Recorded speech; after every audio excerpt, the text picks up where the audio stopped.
Samajwadi party ने उत्तर प्रदेश में 37 लोकसभा सीटों पर जीत दर्ज की और उत्तर प्रदेश में सबसे बड़ी पार्टी बन गई। देश में तीसरी सबसे बड़ी पार्टी सांसदों की संख्या के लिहाज से बन गई। इन सांसदों का मुंबई में स्वागत किया गया। समाजवादी पार्टी की महाराष्ट्र इकाई ने अबू आसिम के नेतृत्व में इन सभी सांसदों का स्वागत किया। उसकी तस्वीरें भी हमने आपको दिखाई थी। दरअसल अखिलेश यादव जब अंबानी के घर में शादी में शामिल होने के लिए मुंबई गए थे तो उसके बाद उन्होंने वहां एक कार्यक्रम में समाजवादी पार्टी के मुंबई के और महाराष्ट्र के अलग अलग हिस्सों से आए कुछ नेताओं के साथ बैठक की थी, जिसमें अबू आसिम भी मौजूद थे। इस बैठक में अखिलेश यादव ने महाराष्ट्र विधानसभा चुनाव को लेकर चर्चा की थी और यह समझने की कोशिश की थी कि आखिर महाराष्ट्र में समाजवादी पार्टी कितनी सीटों पर मजबूत है और कितनी सीटों पर हम अपना दावा कर सकते हैं। दरअसल कांग्रेस को अखिलेश यादव उत्तर प्रदेश में 2 से 3 सीटें विधानसभा उपचुनाव में दे सकते हैं। इसके बदले कांग्रेस उनको महाराष्ट्र और हरियाणा में कुछ सीटें चुनाव लड़ने के लिए देने का मन बना रही है। हालांकि इसकी आधिकारिक घोषणा अभी बाकी है।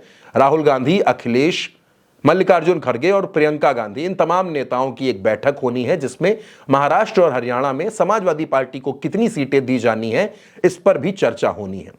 अखिलेश यादव ने उसी दिन यह समीक्षा भी की थी जो उत्तर प्रदेश के सांसद मुंबई आएंगे, उनका स्वागत किस तरह से होगा और क्या कार्यक्रम की तैयारियां हैं। दोस्तों, यह अपने आप में एक अलग तरह का कार्यक्रम था।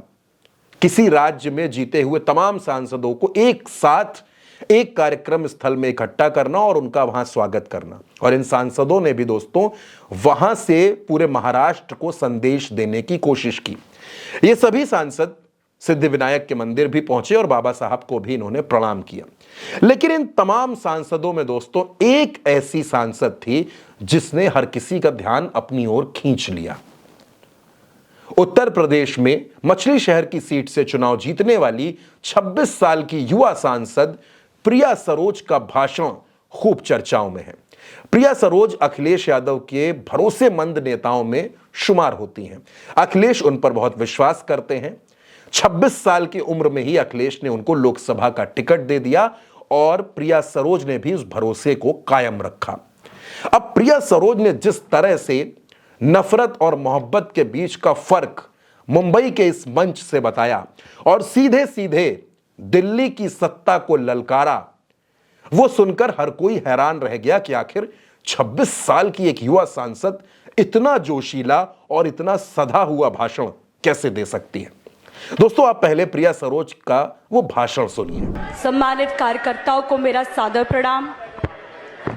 ये जीत मुद्दों की जीत हुई है, ये जीत संविधान की जीत हुई है, ये जीत महिलाओं की जीत हुई है, ये जीत युवाओं की जीत हुई और ये जीत पीडीए की जीत हुई है। 4 जून 2024 को ये स्पष्ट हो गया कि नेगेटिव की राजनीति खत्म हुई और पॉजिटिव की राजनीति की शुरुआत हुई है। नफरत की राजनीति का अंत हुआ है और मोहब्बत की राजनीति की शुरुआत हुई है।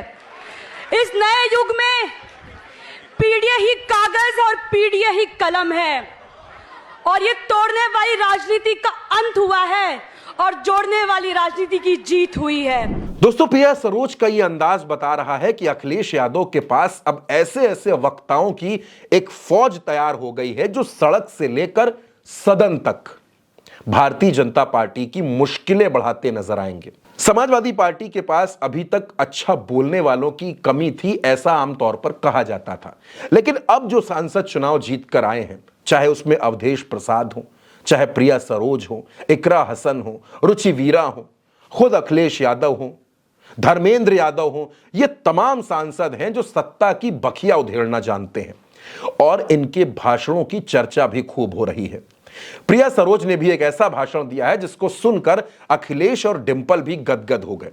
अखिलेश को आज अपनी पसंद पर भी गर्व है कि उन्होंने एक ऐसी लड़की को टिकट दिया जो पढ़ी लिखी भी है, समझदार भी है और अच्छा बोलना जानती है, जो मुद्दों को उठाना जानती है। और देश को दरअसल दोस्तों ऐसे ही नेताओं की जरूरत है। प्रिया सरोज जैसे युवा सांसद देश की उम्मीद है, प्रदेश की उम्मीद है और तमाम युवाओं को ऐसे युवा सांसदों से, ऐसा बेहतरीन काम करने वाले लड़के लड़कियों से सीखने की भी जरूरत है। जाहिर तौर पर प्रिया सरोज के हर भाषण पर लोगों की निगाहें रहेंगी, लोग सुनना चाहेंगे और आने वाले बजट सत्र में भी देखना होगा कि क्या प्रिया सरोज अपने भाषण से एक बार फिर पूरे देश का ध्यान अपनी ओर खींचेंगी, क्योंकि मुंबई में जिस तरह से उन्होंने भाषण दिया है वो ये भी बताता है कि महाराष्ट्र में जब विधानसभा का चुनाव होगा तो समाजवादी पार्टी के ये सारे सांसद जब मुंबई में महाराष्ट्र के अलग अलग हिस्सों में जाकर सपा के लिए प्रचार करेंगे तो उसका फायदा भी समाजवादी पार्टी को और इंडिया गठबंधन को जरूर मिलेगा।